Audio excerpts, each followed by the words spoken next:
A história de quase toda a família começa com um namoro. Mas vocês sabiam que, em algumas situações, até mesmo o namoro pode causar impacto no patrimônio?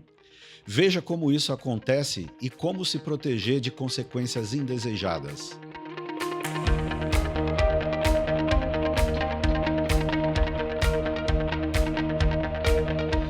Olá, bem-vindos ao Wealth Planning Essentials Talks, uma série para deixar você por dentro de temas como família, tributação, filantropia, governança familiar, sucessão e muito mais.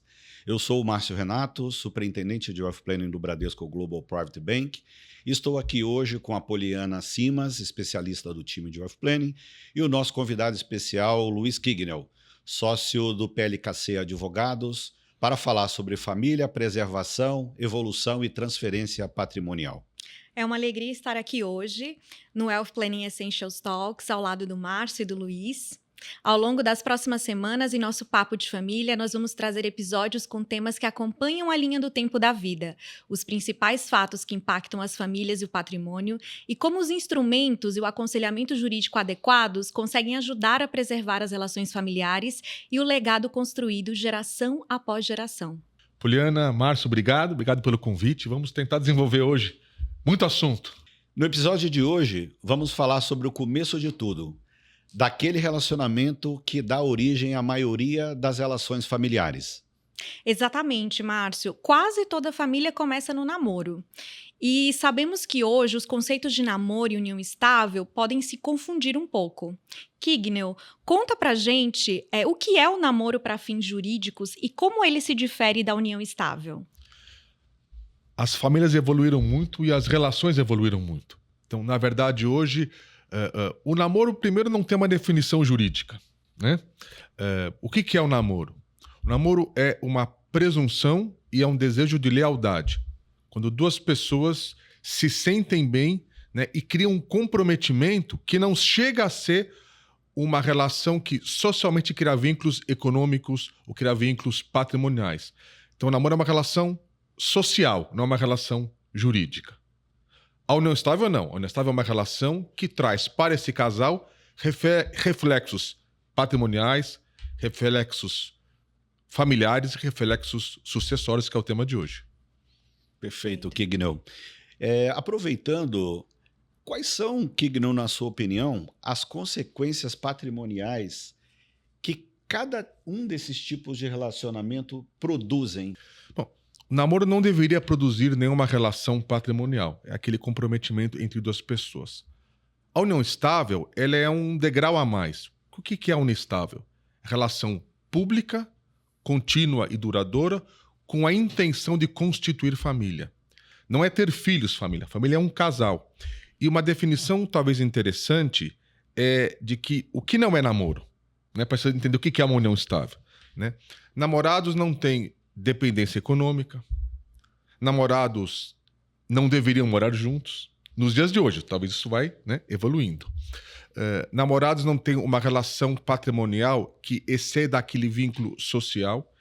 E a grande característica, namorados não têm o que a gente chama de estado de posse de casados. Ou seja, os companheiros, sem serem casados, eles são vistos como um casal, eles querem ser vistos como um casal perante a sociedade maior, né? Então, esse comprometimento de como se casados fossem desvincula muito a união estável e o namoro. E aí sim, a união estável tem reflexos, porque eu tenho um regime de bens na união estável, eu tenho direitos sucessórios na união estável, eu tenho direitos alimentos na união estável. Por isso que muitos casais, por vezes, querem empurrar essa condição, mas estão escondendo uma situação que a lei já regulamentou.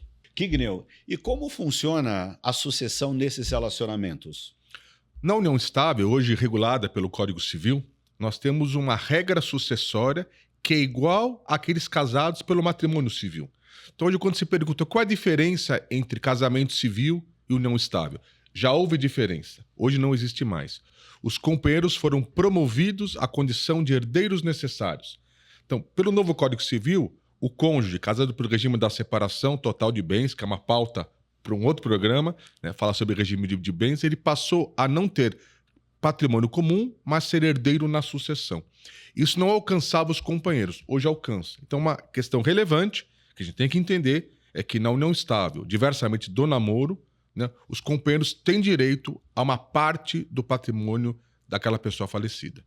Perfeito. E, Kignel, qual que é a melhor maneira de evitar que um relacionamento, que de fato é um namoro, né, seja considerado por algum motivo uma união estável e aí trazer consequências indesejáveis do ponto de vista patrimonial? É interessante porque casais que nos consultam falam sobre um monte de coisa entre eles e conosco, mas não querem falar de patrimônio. Mas a verdade é que a questão patrimonial é essencial numa relação saudável entre duas pessoas. Portanto, eu acho que existe uma importância de você entender que quando você está namorando, você não faz essa junção patrimonial e se criou daí a ideia do contrato de namoro, que era uma coisa que não existia há poucos anos atrás, né? Quando você fazia lá atrás, vou fazer um contrato de namoro, a gente dizia, bom, se você vai chamar um advogado, 2 testemunhas e ir no cartório, é porque você não está mais namorando, você deve estar em união estável. Mas a evolução da sociedade passou a entender isso, ainda bem, como uma alternativa.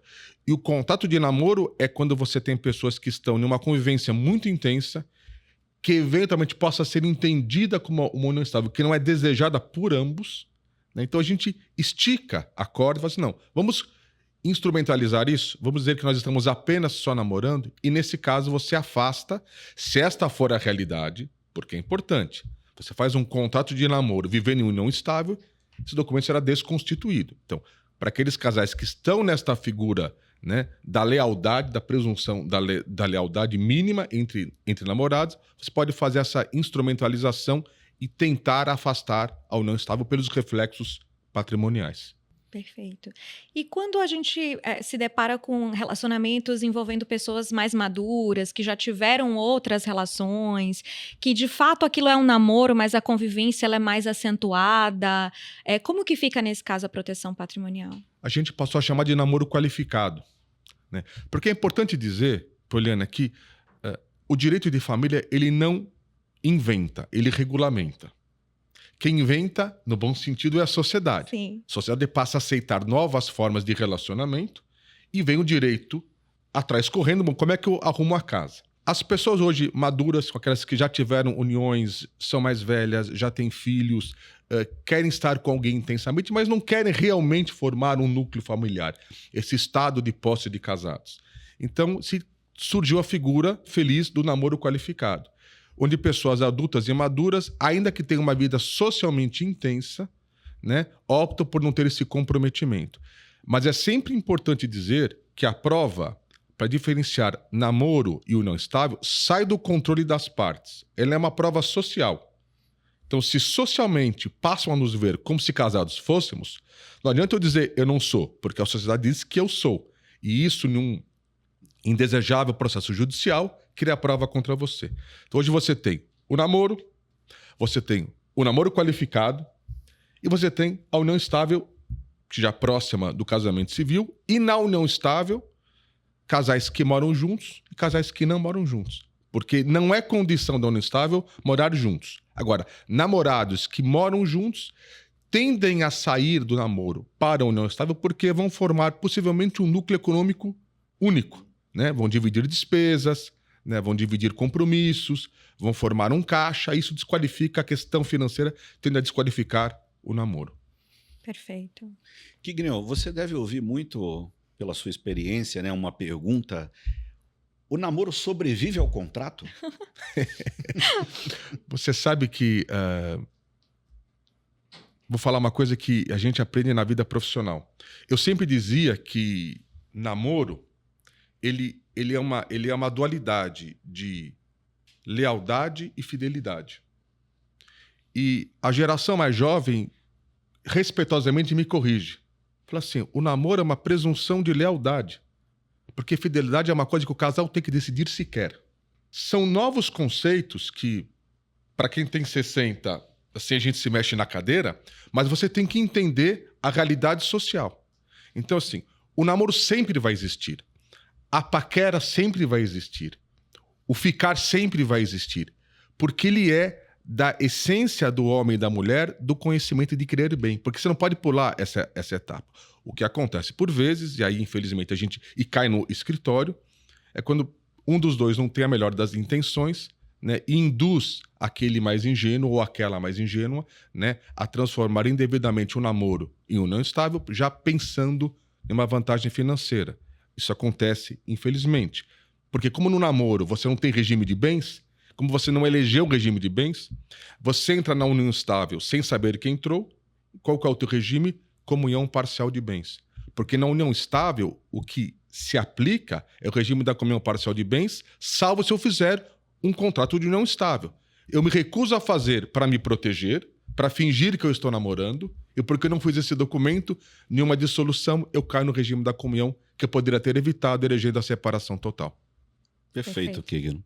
Kigno, acho que seria interessante se você pudesse comentar um pouco, dentro dessa dinâmica jurídica, né, para tratar desse assunto, o aumento da quantidade de contratos celebrados e também, especialmente para famílias empresárias, o estabelecimento de regras no protocolo de família se ajuda na conversa entre os namorados para não gerar aquela situação, às vezes, constrangedora para os namorados, e uma vez que isso estaria estabelecido já num protocolo familiar.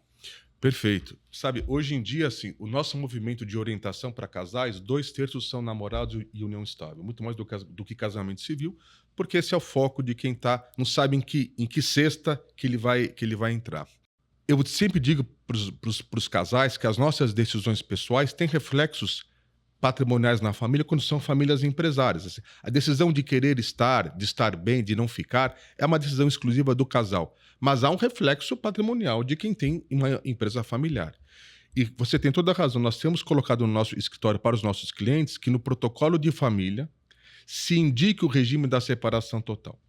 Não é uma questão impositiva, mas ela é uma questão de você criar pontes de diálogo. Então, como o casal às vezes não quer abordar esta questão por receio de não saber interpretar, quando você tem essa determinação no protocolo, ela não foi feita contra a favor de ninguém, ela é uma posição da família. Nós recomendamos que as próximas gerações observem o regime da separação total, né?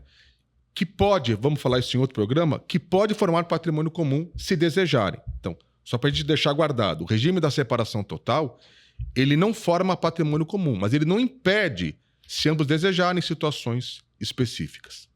Chegamos ao fim do nosso primeiro episódio do Wealth Planning Essentials Talks. Kigno, foi um prazer ter você por aqui. Obrigado pelo convite. Obrigado, Poliana. Obrigada, Kigno. Obrigada, Márcio. Obrigada a você por nos assistir e até a próxima.